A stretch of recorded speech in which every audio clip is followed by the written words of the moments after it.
오늘 이 아침 하나님께 주시는 말씀 우리 다 함께 보도록 하겠습니다. 욥기 36장 1절부터 15절까지의 말씀이 되겠습니다. 욥기 36장 1절부터 15절까지의 말씀입니다.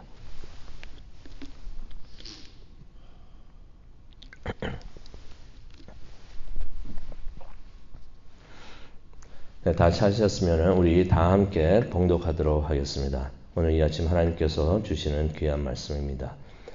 엘리후가 말을 이어 이르되 나를 잠깐 용납하라.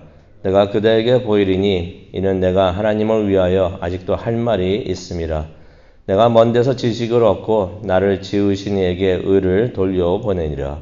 진실로 내 말은 거짓이 아니라 온전한 지식을 가진 이가 그대와 함께 있느니라.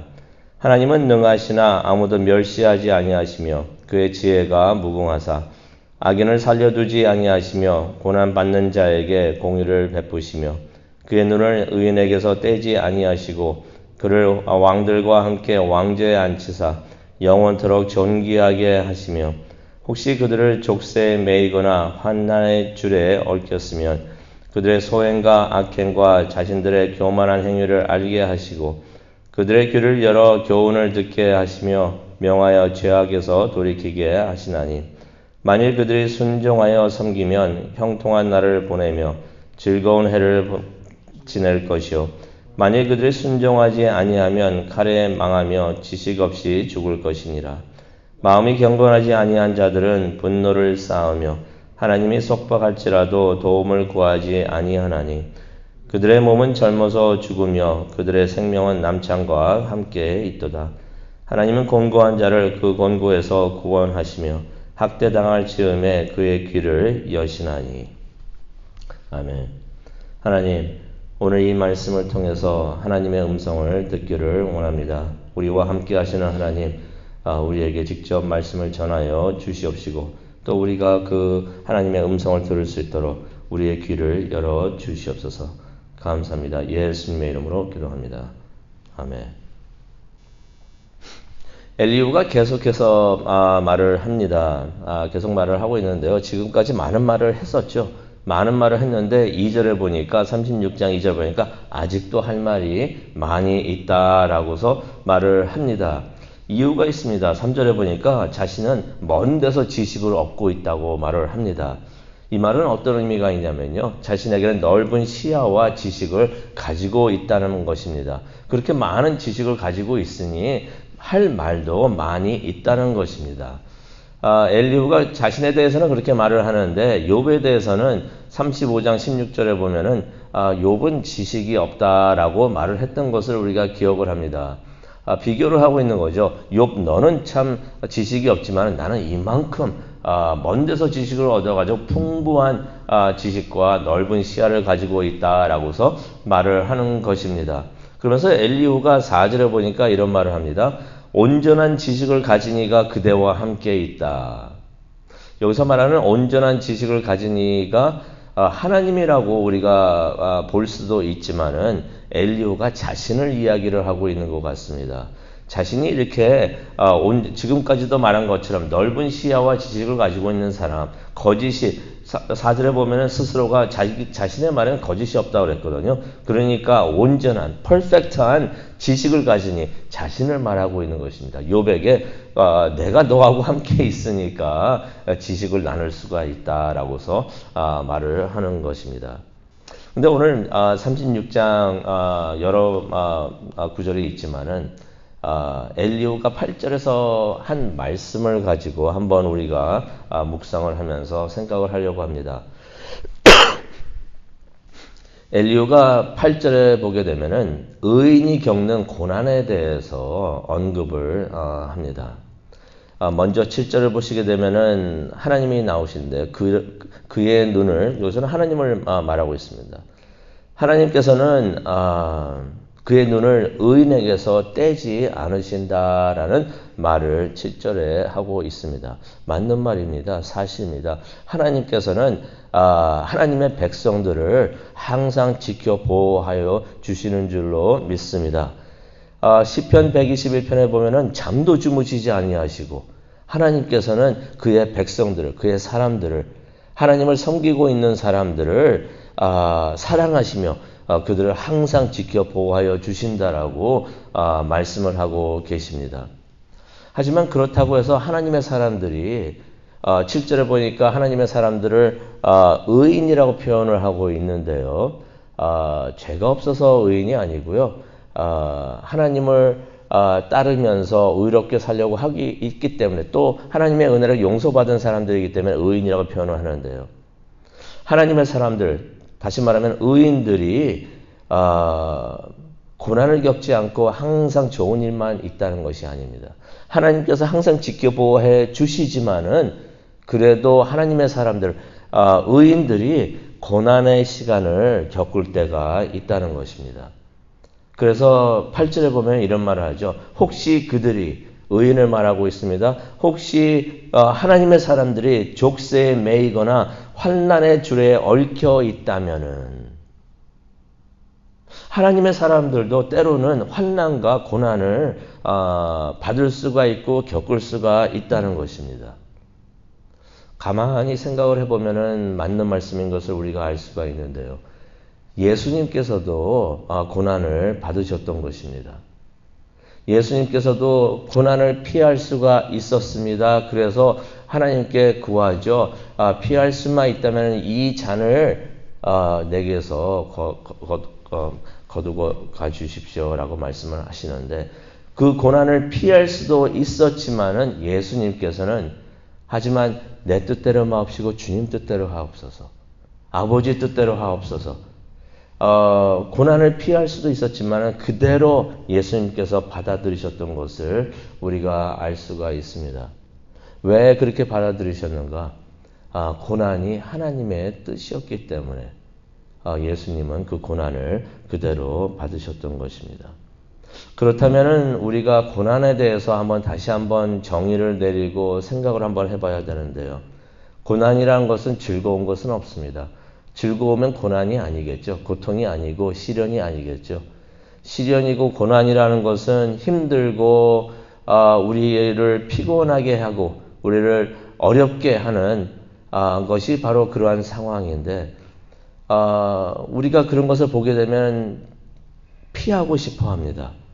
하지만은 그 고난이 하나님이 원하시는 것이고 하나님께서 우리에게 주시는 것이라면 우리도 그것을 기쁘게 감사하며 받아들여야 된다는 것이에요. 그래서 다윗도 보게 되면 시편 23편을 보게 되면은 무슨 상황이었는지는 모르지만은 이런 말을 합니다. 내가 사망의 음침한 골짜기를 걸어갈지라도, 본인이 생각하기에 내가 이 상황에 들어가면은 죽을 수도 있다라고 생각을 했기 때문에 사망의 음침한 골짜기라고 말을 하고 있습니다. 분명히 그 순간에 다윗이 하나님, 내가 이것을 피해서 돌아갈 수 있게 해 주십시오.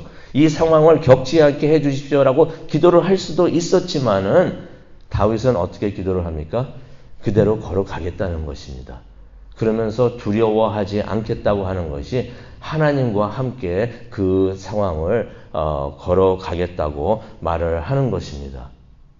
다윗이 봤을 때 하나님이 자신이 그 길을 걸어가는 것이 하나님이 원하시는 것이라고 깨달았기 때문에 그러한 상황도, 다시 말하면 그 고난도 다윗이 기쁘게 받아들였던 것이에요.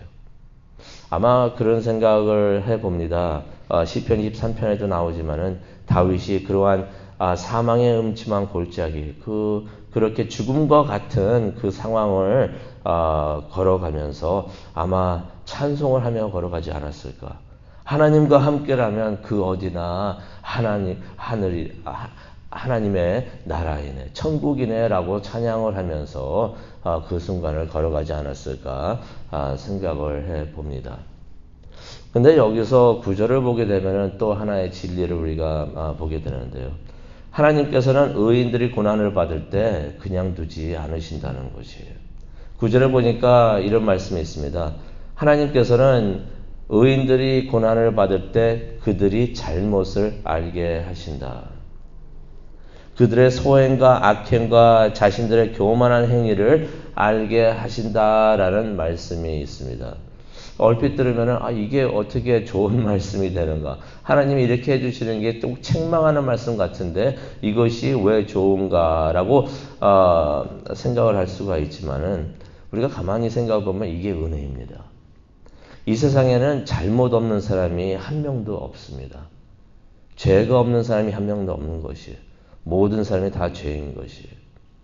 근데 진짜 불행한 것은 자신이 잘못하고 있는데 그것을 잘못한 것을 모르고 있는 것이 어떻게 보면은 그것이 큰 불행이 아닌가 생각을 합니다. 9절에 나오는 말씀은 어떤 의미가 있냐면요.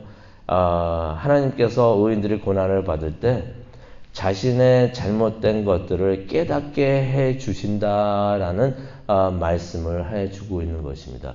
이게 우리에게는 은혜가 되는 줄로 믿습니다. 어떤 의미가 있냐면요. 겸손해지게 하나님께서 해 주신다는 것이에요. 그래서 겸손하게 해 주는 그런 하나님의 은혜는 하나님께서 의인들에게 하나님의 사람들에게 주시는 하나님의 은혜가 아닌가 생각을 해봅니다. 목회를 하다 보면요.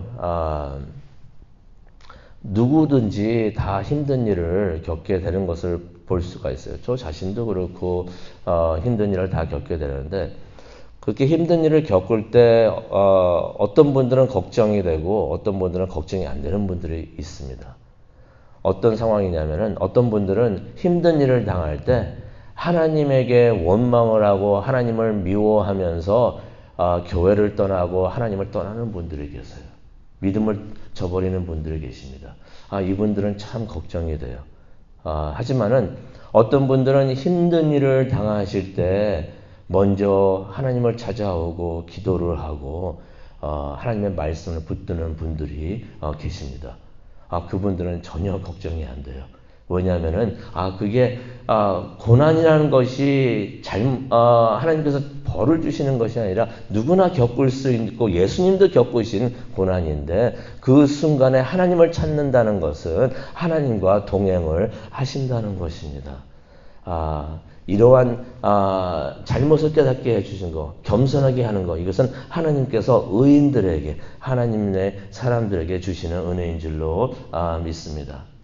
이것을 우리가 성경에서 여러 예를 볼 수가 있는데 고린도후서 12장에 보면은 바울도 스스로에 대한 말을 하면서 그런 말을 합니다. 고린도후서 12장에 보면은 몸의 가시에 대해서 말을 하는데요.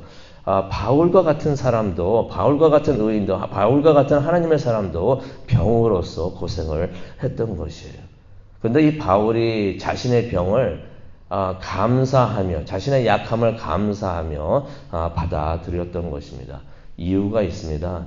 고린도후서 12장 7절에 보면은 이런 말을 합니다. 자신이 많은 은혜를 받았고 많은 은사를 받았는데 너무 자만하지 않게 하시려고 하나님께서 나에게 가시를 주셨다라는 말을 하고 있는 것입니다. 이 가시 때문에 나 자신이, 바울이 하는 말입니다. 나 자신이 스스로 겸손하게 된다라는 말을 하고 있는 것입니다. 바울이 그것을 깨달으니까 9절을 보면은 내 병을 고쳐주십시오라는 기도도 그만했다라는 말씀이 암시되어 있습니다.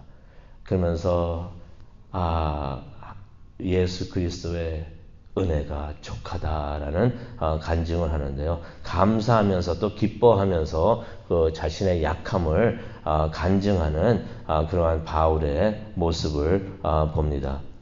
그러니 하나님의 사람들에게 가시, 고난은 은혜가 되는 것입니다. 이것이 부끄러운 것이 아니라 하나님께서 나를 사랑하셔서 나를 좀 더 하나님의 사람들, 의인들은 보통 사람들보다도 더욱더 겸손합니다. 하지만 하나님께서 더욱더 그보다도 더 겸손할 수 있도록 하나님께서 주시는 은혜가 바로 고난이라는 것을 우리가 깨달을 수가 있는 것이에요. 그래서 하나님의 사람들, 의인들은 자신의 약함을 숨기려고 하지 않고 오히려 자랑을 합니다. 왜냐하면 자신의 약함을 통해서 하나님께서, 예수님께서, 성령님께서 더욱더 크게 역사하시는 것을 깨닫기 때문에, 하나님을 체험할 수 있기 때문에 기쁘고 감사하며 나에게 향한 하나님의 은혜가 족하다라고서 그렇게 간증을 하는 것입니다. 그러면서 성경을 보게 되면은 의인들이 고난을 받는 또 다른 이유가 있는데요. 다른 사람들에게 위로와 격려를 해줄 수 있기 때문에 그러한 훈련을 받는 과정이 될 수 있기 때문에 또 의인들은 고난을 받는다는 것을 우리가 알 수가 있습니다. 고린도후서 1장 4절을 보게 되면 바울이 이런 말을 합니다. 하나님께서 우리의 모든 환난 중에서 우리를 위로하사 우리로 하여금 하나님께 받은 위로로서 모든 환난 중에 있는 자들을 능히 위로하게 하신다라는 말씀이 있습니다. 고난을 받으면서 하나님의 위로를 격려를 체험을 하는 것입니다. 그래서 다음에 누가 어려운 일을 당하고 있을 때 하나님께서 이렇게 위로하십니다. 누구한테 들어서 하나님이 그렇게 하신다고 하십니다 라고 말을 전하는 게 아니라 내가 직접 하나님의 위로를 체험을 했습니다. 하나님께서 성도님도 위로해 주실 것입니다 라면서 격려하고 위로할 수 있도록 하나님께서는 하나님의 사람들을 그렇게 고난을 받게끔 해 주신다는 것이에요. 바울이 아시아에서 죽을 뻔한 일을 당했던 것입니다. 그래서 9절을 보게 되면 고린도후서 1장 9절을 보게 되면 거의 죽었다라고서 생각을 했을 정도라고 바울이 이야기를 하고 있는데 9절을 보면 그 일을 겪으면서 하나님만 의지하는 것을 내가 배웠다라고 바울이 이야기를 하고 있습니다. 그래서 바울이 의인들은 고난을 받으면서 이런 깨달음을 받고 또 다른 사람들의 고난을 받을 때 그들을 하나님으로부터 받은 위로와 격려로서 남들을 위로하고 격려할 수 있다. 또 하나님이 그렇게 사용해 주신다라고 바울이 이야기를 하고 있는 것입니다. 오늘 이 말씀을 생각하면서 기도하는 시간을 우리가 갖기를 원하는데요. 우리가 다시 한번 기억하기를 원합니다. 하나님의 사람들도 의인들도 고난을 받고 어려움을 겪을 수가 있다는 것입니다. 그래서 어려움 상황에 있고 힘들어하는 사람들을 보면서 우리가 안 좋게 생각하지 않기를 바랍니다.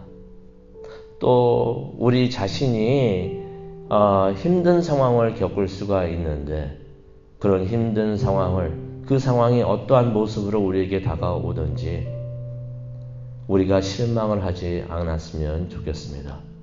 하나님께서 우리에게 주시는 은혜인 줄로 깨닫고 또 우리가 이 힘든 상황을 잘 이겨내서 또 하나님의 사랑과 은혜를 체험해서 우리 곁에 있는 힘들어하는 사람들에게 위로와 격려를 해줄 수 있도록 하나님께서 우리를 이렇게 준비를 해주시는구나.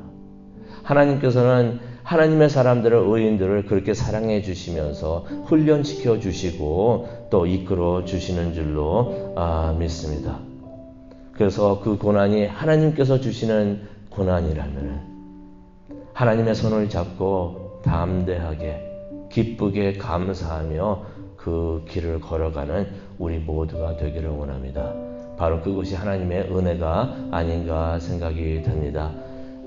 이러한 큰 은혜가 우리 모두에게 함께하고 우리 교회에 함께하기를 간절히 기도합니다. 우리 다 함께 기도하도록 하겠습니다. 사랑과 은혜가 충만하신 하나님 아버지, 오늘 성경을 통해서 다시 한번 고난에 대해서 생각하게 해주시니 정말로 감사합니다. 고난을 어쩔 때는 피하려고만 하고 있었는데 하나님 보고 이것만은 피하게 해달라고 할 때가 많았었는데 그것이 하나님의 뜻이라면은 다윗이 고백한 것처럼 하나님을 바라보면서 그 길로 걸어갈 수 있도록 강한 믿음을 주시옵소서. 내 뜻대로 마옵시고 아버지의 뜻대로 하시옵소서라고 기도하며 십자가의 길을 걸어가셨던 예수님을 바라보면서 하나님께서 주시는 고난의 시간이라면은 그 길을 걸어갈 수 있는 우리 모두가 될 수 있도록 은혜 내려 주시옵소서. 그래서 우리가 더욱더 겸손해지고 또 우리 주위에서 힘들어하는 분들에게 하나님은 이렇게 위로하십니다. 하나님은 이렇게 우리에게 힘을 주십니다. 라면서 하나님의 도구로서 잘 사용될 수 있도록 그런 큰 은혜가 우리에게 있기를 간절히 축원합니다. 하나님 우리와 함께 하여 주옵시고 이 기도하는 이 시간에 하나님을 만나고 하나님의 음성을 듣는 귀한 시간 될 수 있도록 하나님 은혜 내려 주시옵소서. 감사합니다. 예수님의 이름으로 기도합니다. 아멘.